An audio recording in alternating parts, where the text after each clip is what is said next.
Attention pour les couleurs.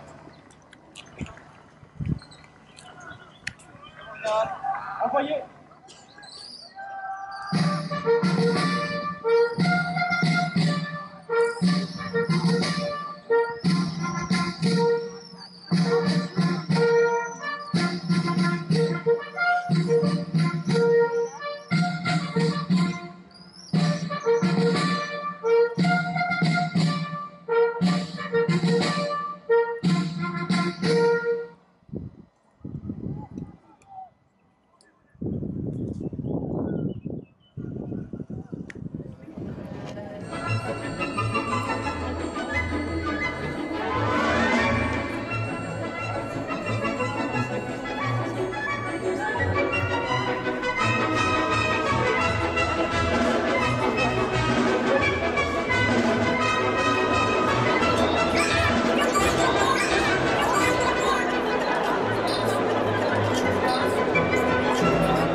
À l'évidence très fort entre connaissance et vérité.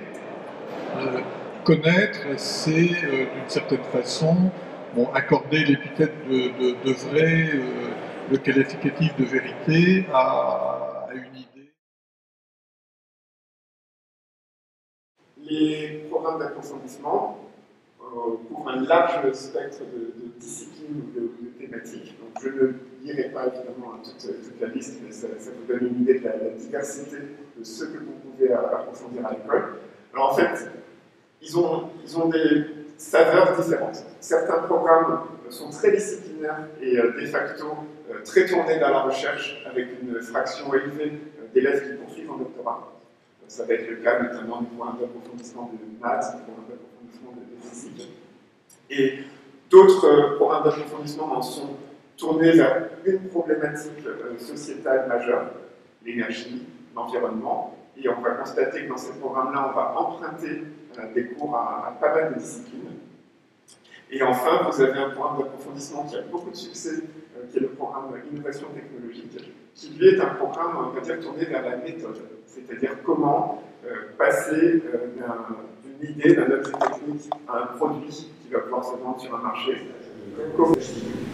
Donc après cette première année, pour les polytechniciens se termine, enfin ils reviennent ici, et puis en fait on leur donne une formation de base qui leur permet justement de se remettre un petit peu à niveau, puisqu'on a énormément de filières de recrutement maintenant, et donc tous les polytechniciens qui rentrent, les promotions sont beaucoup moins homogènes qu'elles ne l'étaient auparavant, et donc il y a nécessité de mettre un petit peu à niveau l'ensemble de la promotion sur les sciences de base que sont les mathématiques, l'informatique, et puis la physique. Mais aussi, on en profite, vous verrez, Joachim rentrera un petit peu dans le détail de quels sont les cours qui sont proposés dans les différentes années.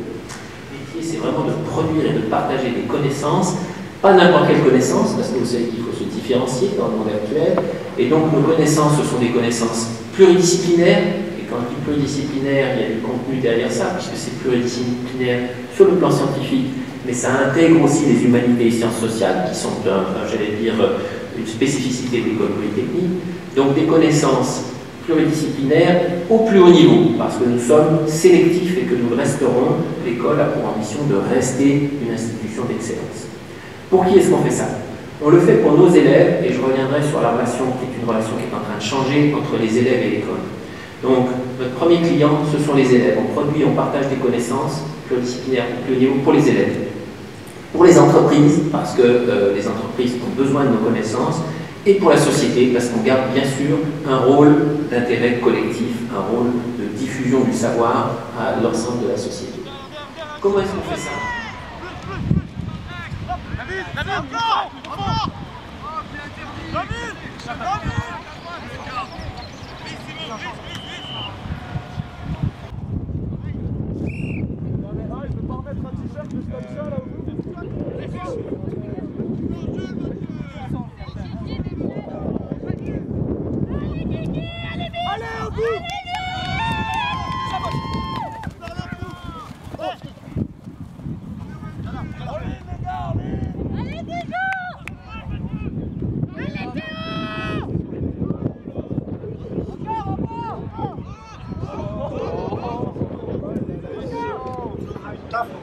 En plastique, tu vas avec ce groupe. Avec tu peux venir avec. Et après, qui cherche. Formidable.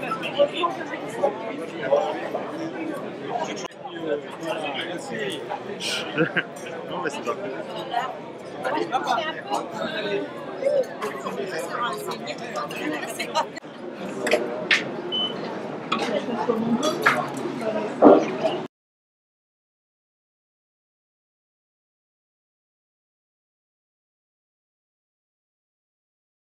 Savez, Arthur, un jour, notre président m'a dit quelque chose de fondamental. Avec les vies qu'on mène, il faut faire les choses quand elles viennent. Dès que vous avez le temps de bouffer, vous bouffez. Dès que vous avez le temps de baiser, vous baisez. Dès que vous avez le temps de pisser, vous pissez. Voilà le but. Justement, monsieur le ministre, je voulais vous parler de quelque chose. En fait, il y a une famille, c'est des gens très bien qui sont dans la merde. Amorti. Donc le coût fixe a déjà été payé. Mais pour les nouveaux équipements, si on doit se rémunérer qu'avec au coût marginal, eh ben, on n'arrivera jamais à investir et à avoir assez de retour pour pouvoir investir avec le coût fixe. C'est ce qu'a évoqué mon collègue sur le CAPEX. Bon. Et ce qui est très intéressant, c'est le cas du Chili. Pourquoi au Chili on arrive à développer des projets solaires renouvelables aujourd'hui sans difficulté? C'est parce que l'énergie thermique, aujourd'hui, est bien plus chère que ce qu'on peut sortir avec l'énergie renouvelable. Parce qu'il faut importer du LNG, donc du gaz naturel liquéfiés, bon, qui coûtent très cher. Master en biotechnologie à Cornell, donc très orienté technique. Je suis reparti derrière dans le conseil, dans la santé, par diverses opportunités, pour finalement voir un petit peu le champ des possibles, tout ce qu'il y a à faire dans la santé, tout ce qui se passe, puisque c'est un secteur qui bouge énormément. Et maintenant que vous êtes dans le domaine de la santé complètement, et que vous regardez l'enseignement... Il y a quelques années, quand j'ai revendu une de mes entreprises, je me suis dit, je vais essayer de vraiment maintenant de faire ce que j'ai toujours eu envie de faire, en plus de mes entreprises et j'ai jamais eu le temps de faire. Donc j'ai monté une association qui s'appelle 100 000 entrepreneurs, qui envoie des entrepreneurs témoigner dans les classes pour encourager les jeunes à prendre leur vie en main. Et puis j'ai commencé à écrire des essais sur l'envie d'entreprendre. De ma démonstration, entre guillemets, et je l'évite parce que le temps passe, c'est que le Brun a toujours été un homme respectueux des institutions. Alors on a pu lui reprocher, mais en même temps, pendant les années troubles de 34-36, s'il n'avait pas été respectueux des institutions, je ne sais pas comment aurait fini la France. Il est élu en tout cas président de la République à 61 ans, après l'assassinat bien connu de Doumer, sous de bien mauvais auspices. D'abord, il est élu par une chambre qui est juste réélue, donc qui n'est pas élu par son clan politique. Ensuite, la crise de 29 commence à faire sentir ses effets justement en 32. Enfin, comme vous le savez, Hitler devient le chancelier de l'Allemagne en 33. Avant, lors de la création de l'école, les élèves étaient logés chez l'habitant à Paris. Et les premiers cours ont été donnés dans les annexes du Palais Bourbon et à l'hôtel de Lassay. Donc c'est vraiment Napoléon qui a réuni tous ses élèves dans les locaux que vous connaissez. Donc là, vous voyez plus près qu'ici, c'est la fameuse reliure, donc la pierre du pape, les deux clés de Saint-Pierre croisées sous cette pierre, les trois fleurs de lys, les trois étoiles et le dieu Éole qui s'ouvrent sur le trou. Voilà, ce sont les armes du pape ici. Et enfin, avant de parler des archives, vous avez une gravure qui évoque la seule visite que Napoléon a rendue à l'école au moment des 100 jours. Donc Napoléon avait beaucoup de considération pour l'école polytechnique, il avait surnommé sa poule aux œufs d'or. Si vous pouvez en lire quelques-uns. Mais ça, un album, c'est une promo, c'est ça? Alors en fait, donc là, ça réunit plusieurs promotions. Ah d'accord. Il faudrait sortir les promos plus 4 récentes. Ouais, en fait là j'ai choisi complètement au hasard les promotions 1889-90. Pourquoi? Parce que je vais vous parler un peu de ce qu'ils ont fait pendant la Grande Guerre. D'accord. C'est un hasard total. Donc ça, le registre matricule, c'est vraiment la base. Ces registres ont été saisis, le contenu de ces fiches a été saisi au moment du bicentenaire en 1994, donc sur informatique, et ça constitue notre base de données en ligne à la famille polytechnicienne. Vous pouvez l'interroger. Donc ça permet de faire une recherche par nom de l'élève, par promotion ou par Pour l'inventaire, les premières démonstrations de l'effet photovoltaïque, c'était Becquerel à l'école polytechnique. Graphie Becquerel. Voilà. Voilà. Donc après, ça fait un siècle. Les premières, les photovoltaïques a décollé dans les années 50-60, avec des cellules à base de silicium cristallin, des choses comme ça, converties dans des satellites. L'objectif, c'est d'avoir un panneau, comme ça, ou comme celui-là, avec deux fils. D'accord. Maintenant, si vous prenez un doigt là et un doigt là, vous allez profiter. Il faudrait avoir. Avec celui-là, vous aurez plus de chance. Là, c'est petit, ça fait pas assez d'énergie. Combien de rendement dans Combien de rendement? Ah, ça, c'est une question. Qu'est-ce que ça veut dire, rendement? Qu'est-ce que ça veut dire, rendement? Alors, rendement, l'énergie solaire. C'est-à-dire, le rendement, ça veut dire j'ai 1 kW par mètre carré. Combien de watts je récupère?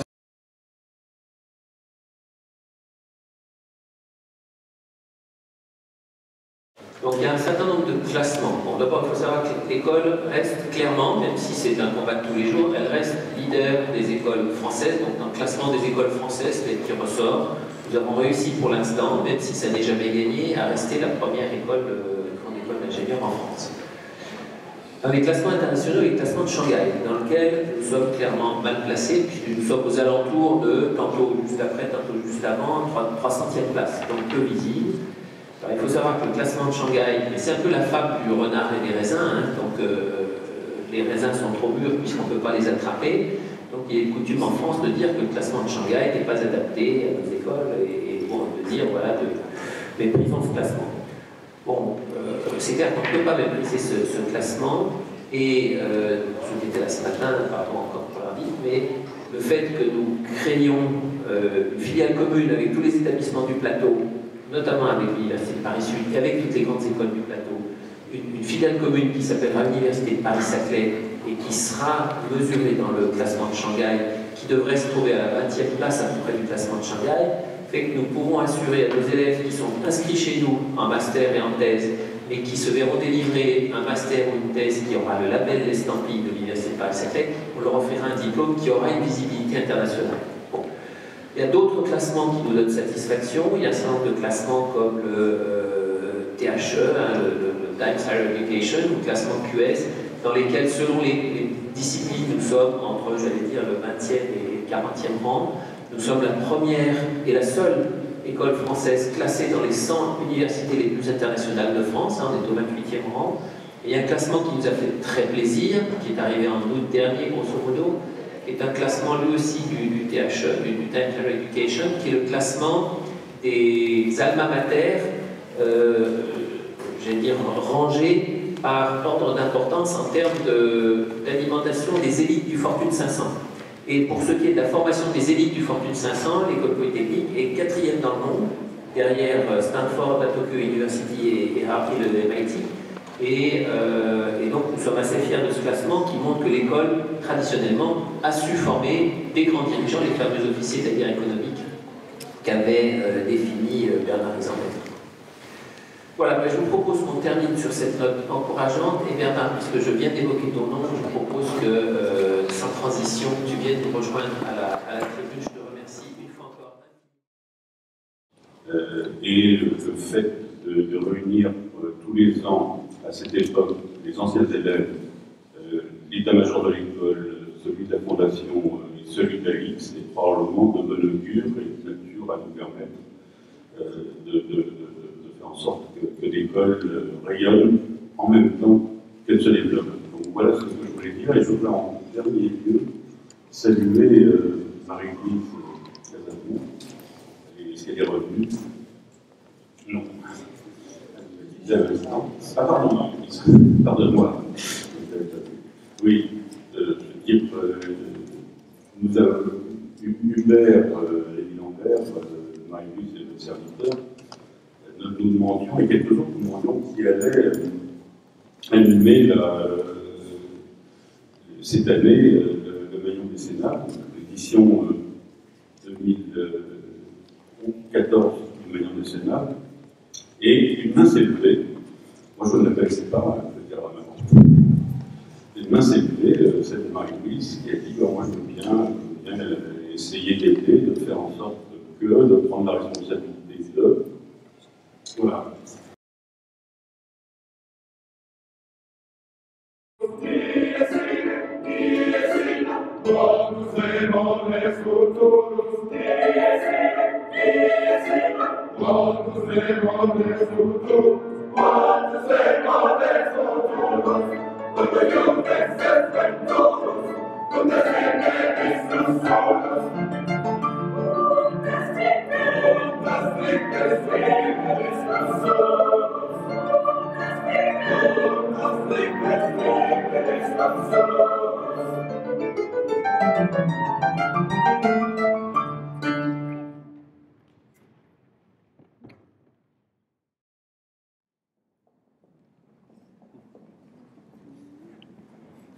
Mesdames, Messieurs, chers camarades, j'ai l'honneur ce soir de vous présenter la première des trois armes que nous allons vous présenter ce soir, l'épée. Pour cela, j'ai l'aide d'Adrien Blanco et Mohamed Awaré, élève de la promotion 2012.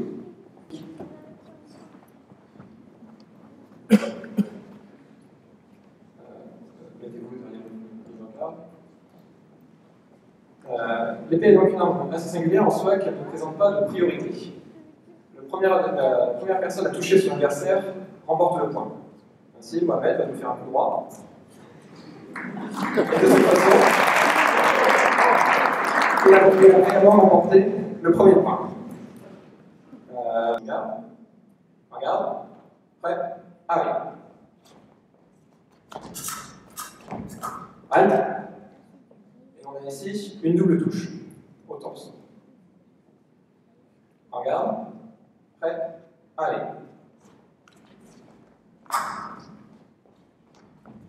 Halte.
Dans un chaos de corps brisés, Paris est à sang.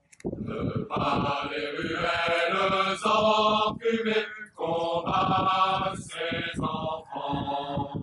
Les cris du peuple sous les canons appellent un héros.